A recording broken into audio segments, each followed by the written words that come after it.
Super star Mahesh Babu Trivikram Srinivas కాంబోలో తెరకెక్కిన గుంటూరు కారం చిత్రం ప్రీ రిలీజ్ ఈవెంట్ గుంటూరులో గ్రాండ్ గా జరిగింది. ఈ సినిమా కోసం వరల్డ్ వైడ్ ఫ్యాన్స్ ఎంతో ఆసక్తిగా వెయిట్ చేస్తున్నారు.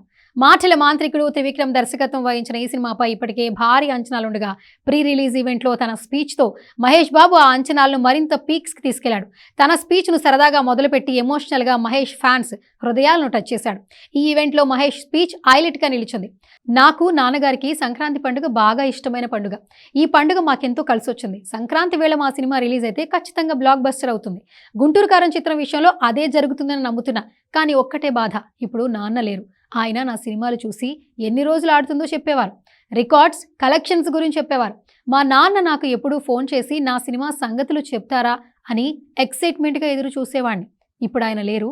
ఇక ఏం చెప్పాలన్నా మీరే. ఇప్పటి నుంచి మీరే నాకు అమ్మా నాన్న. మీకెప్పుడూ నా హృదయంలో ఆ స్థానం ఉంటుంది అంటూ మహేష్ బాబు ఫ్యాన్స్ను ఉద్దేశించి ఎమోషనల్ అయ్యాడు. గుంటూరులో ప్రీ రిలీజ్ ఈవెంట్ జరగడం ఎంతో సంతోషం కలిగిస్తుందని మహేష్ బాబు అన్నాడు. గుంటూరులో ఈ కార్యక్రమం జరగడానికి డైరెక్టర్ త్రివిక్రమ్ శ్రీనివాస్ కారణమన్నారు. త్రివిక్రమ్ తన ఫ్యామిలీ మెంబర్ వంటి వాడని, ఆయనతో తన అనుబంధం స్నేహాన్ని మించిందన్నారు.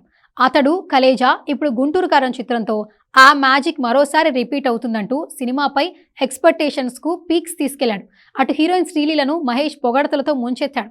తనతో డాన్స్ చేయాలంటే హీరోలకు తాట తీరిపోద్దంటూ ఆకాశానికి ఎత్తేశాడు. మ్యూజిక్ డైరెక్టర్ తమన్ కంపోజ్ చేసిన కుర్చీ మడతపెట్టి అనే పాట వచ్చినప్పుడు థియేటర్లు దద్దరిల్లిపోవడం ఖాయమంటూ మహేష్ చెప్తున్నాడు.